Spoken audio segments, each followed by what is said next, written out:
இப்போ விஜய்கிட்ட வந்து ராகுல் காந்தியும் மீட் பண்ணுறதுக்கு வந்து காங்கிரஸிலிருந்து சிலர் வந்து அந்த ஒரு அவங்க சந்திப்பதற்கான ஏற்பாடுகளில் இருக்கிறார்கள். அப்படி வந்து விஜயோடு வந்து காங்கிரஸ் போவதென்றால் அவர்கள் திமுக கூட்டணியிலிருந்து கண்டிப்பாக வெளியேற வேண்டும் காங்கிரஸ். ஆமாம். வெளியேறாமல் வந்து இருக்க முடியாது. திமுகவோட அவர் எப்படி போய் கூட்டணி சேருவார் விஜய்? அதோட கட்சியை மூடிட்டே போயிடலாமே. அதனால வந்து இப்போ இருக்கிற அதுவும் இப்போ இந்த கரூருக்கு பிறகு அது சூழ்நிலையே வேற மாதிரி இருக்கு.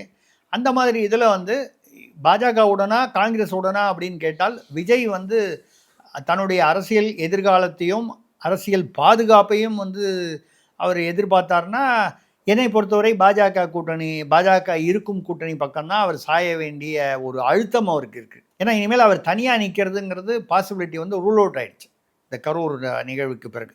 அவருக்கு ஏதாவது நம்பிக்கை இருந்தால் கூட அந்த நம்பிக்கை இப்போ வந்து குறைந்து போயிருக்கும்.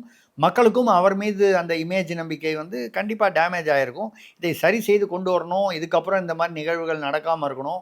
அவருக்கு ஒரு அரசியல் ரீதியாகவும் இந்த கூட்டங்களுக்கும் பாதுகாப்பு வேணும்னால் அவர் வந்து காங்கிரஸோடு சேர்ந்தால் தமிழ்நாட்டில் வந்து அவங்க வந்து ஒன்றும் பவரில் இல்லை, சென்ட்ரல்லையும் பவர் இல்லை. அதனால் பெரிய ஒரு எதிர்பார்ப்பு இருக்காது.